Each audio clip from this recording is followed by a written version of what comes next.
Centro-Oeste, coisa. Porque aqui, nessa Olá, Ford... furou o pneu da moto, o senhor poderia consertar? Claro, só um minutinho, por favor. Mas como nós estávamos falando, o Condá sempre foi um índio de andanças. Ele era um caigangue desses chamados coroados, aquela maneira de arrumar os cabelos. Ele nasceu lá para as bandas de Guarapuava e lidou com muita terra, conheceu muita gente. Era um cacique pra lá de especial. Então essa é a história do famoso índio Condá. O senhor conhece bem essa história? Desde que nasceu, o Condá mostrou que não foi à toa que veio ao mundo.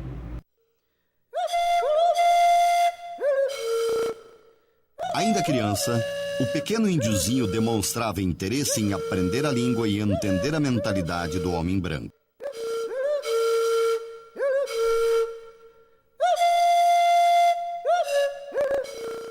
Homem branco é uma categoria nativa adotada pelas populações indígenas para se referir a todo não índio. O homem branco pode ser ruivo, moreno, com bigode, sem bigode, qualquer um que não seja indígena. Com a idade adulta, Condá circulava junto com seu povo na busca de alimentos. Um alimento de muito apreço entre os caigangue era o pinhão, ao qual atribuíam um grande valor nutritivo. Comiam pinhão assado, cru e cozido. Na região de Guarapuava, os pinhais existiam em abundância.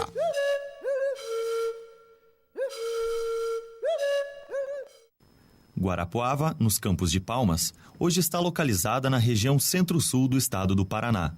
Foi cenário de disputas de interesses ainda nas primeiras décadas do século XIX. Guarapuava representava um caminho mais viável para a travessia do gado entre a província do Rio Grande do Sul e a província de São Paulo. Mas as populações indígenas ali instaladas relutaram em permitir a entrada do homem branco na região. Em 1838, Condá era o cacique caigangue nos Campos de Palmas. Nesta data estava sacramentada a construção do caminho que iria ligar as províncias do Rio Grande do Sul e de São Paulo, independente da vontade da maioria dos indígenas. Condá estabeleceu o diálogo com os fazendeiros que pretendiam a construção da travessia. Mas, mais do que a abertura da nova estrada, os fazendeiros queriam a amistosidade com os indígenas para ganhar proteção e orientação.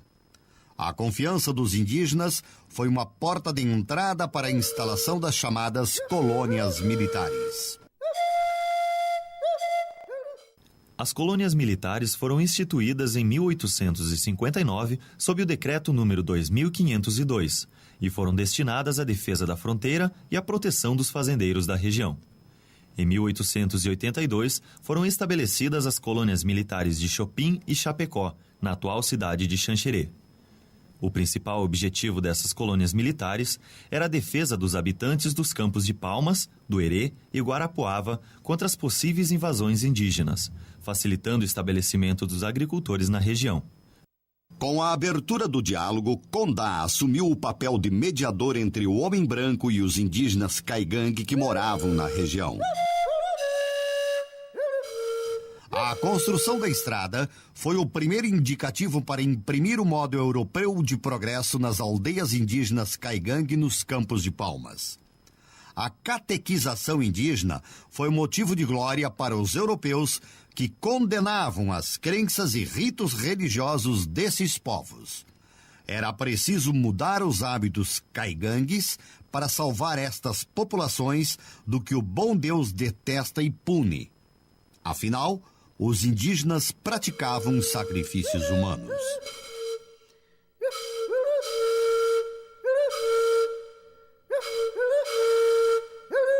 A denominação Caingangue foi oficializada por Telêmaco Borba em 1882 para designar as tribos não guaranis que habitavam a região de São Paulo, Paraná, Santa Catarina e Rio Grande do Sul. Eles também foram denominados de Guaianá e Coroados.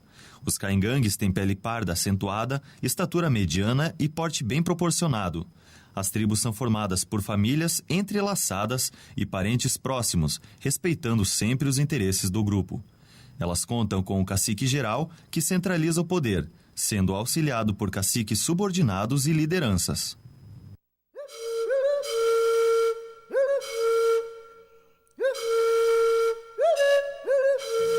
O papel mediador de Condá deu o que falar. Com boas habilidades políticas, o cacique circulava entre indígenas e fazendeiros. Mesmo com o descontentamento de parte de seu povo, Condá queria ser famoso e conhecido. E isto ele foi. Tanto foi que, por conta de suas habilidades de negociação, seguido se deslocava até a província de São Paulo. O embaixador da paz era solicitado para resolver situações de conflitos entre indígenas e homens brancos. Até onde sua fama e respeito alcançava. Quando suas habilidades diplomáticas não funcionavam, o cacique, juntamente com seu grupo de indígenas seguidores, não hesitava em atacar com violência aldeias incomodadas com o modo europeu de pensar. Com as andanças de Condá, escalado em expedições oficiais, o cacique ficava muito tempo longe da aldeia, abrindo espaço para o surgimento de outras lideranças entre seu povo. Assim nasceu o cacique Viri. Seduzido pelos ensinamentos e pela esperteza de Condá, os caciques trabalharam em sintonia por muito tempo, mas a ambição fez com que os dois se desentendessem. Tudo aconteceu em 1843. Depois de uma viagem de Condá à província de São Paulo. Lá, recebeu um prêmio por sua ação em favor da ocupação do homem branco. Quando ele voltou, viu parte de seu aldeamento junto do cacique Viri e considerou isto uma traição.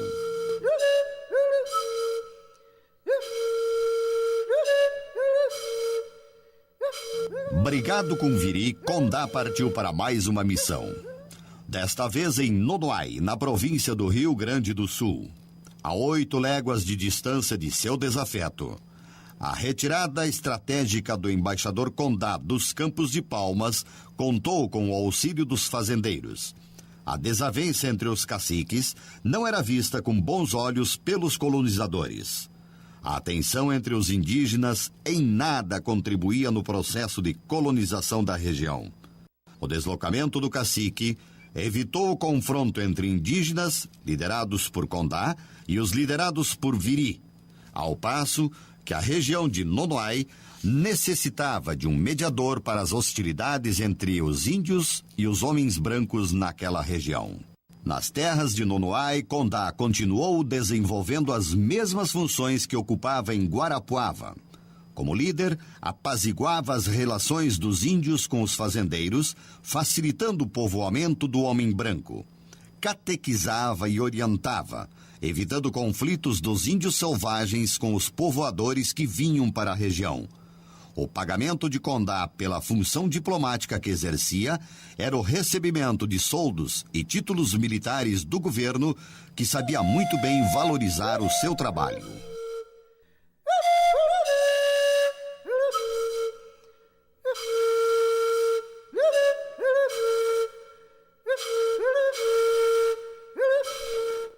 Viri e Condá se reconciliaram em 1851, 4 anos antes de Condá regressar em definitivo de Nonoai, reclamando dos atrasos no pagamento de seus soldos. Para não haver mais desavenças, foram estabelecidas as terras onde cada um ficaria. Viri, nos campos Herê, e Condá, nos campos do Chopin e Irani. Os colonizadores também comemoraram a reconciliação dos indígenas, pois viam nestas terras um bom lugar para garantir lucro e fartura em suas mesas. Mas sabiam que isto só aconteceria se houvesse a manutenção da amistosidade entre brancos e índios. Em 1855, quando regressou de Nonoai, o líder Caigangue se estabeleceu no toldo Chapecó, ou Chapecó Grande, à margem esquerda do rio Chapecó, atual localização da cidade de Abelardo Luz, município limite entre os estados de Santa Catarina e Paraná. Com o novo caminho ligando as províncias do Rio Grande do Sul e São Paulo, intensifica-se a chegada dos imigrantes europeus nos Campos de Palmas, vindos do Rio Grande do Sul. Não tardou para que o poder absoluto dos caigangue começasse a ruir na região.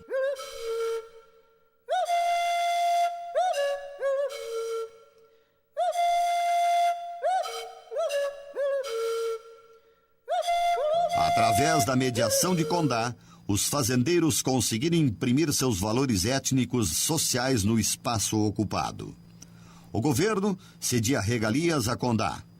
Afinal, os não-índios dependiam dos índios que cumpriam função militar, pois eram estes que garantiam a proteção das famílias de colonos instalados em locais de conflito.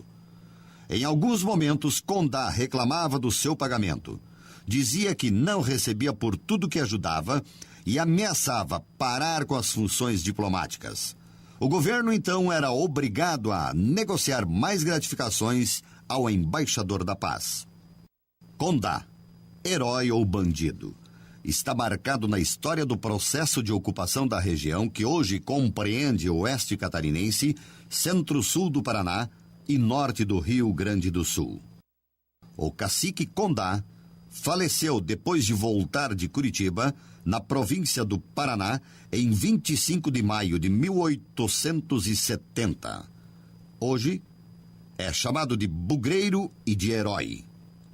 Essa é a história que nós conhecemos, sem tirar nem pôr.